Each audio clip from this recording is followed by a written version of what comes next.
ရှေးဘိုးဘွားပြည်လက်ထက်များကလေးကတောဤစည်းကမ်းဥပဒေသားများကိုအလေးနဲ့လိုက်နာကျင့်သုံးခဲ့ကြတာပါ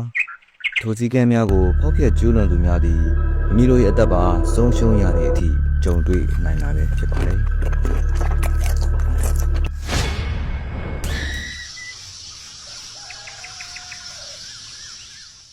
ဟေးမောင်ဘုံမင်းလိုချင်တာတွေကိုမြန်ထက်ခဏနေခီးထွက်ကြရအောင်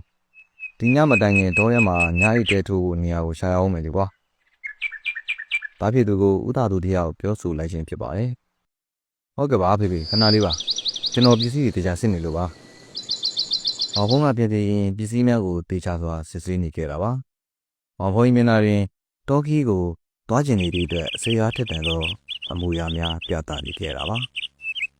အိုးတောဆောင်နဲ့တောင်ဆောင်နဲ့နမင်းများဒီတကအမဲလိုက်ထွက်ရမှာသားကောင်များရပါပြီတောဆောင်နဲ့တောင်ဆောင်နဲ့များ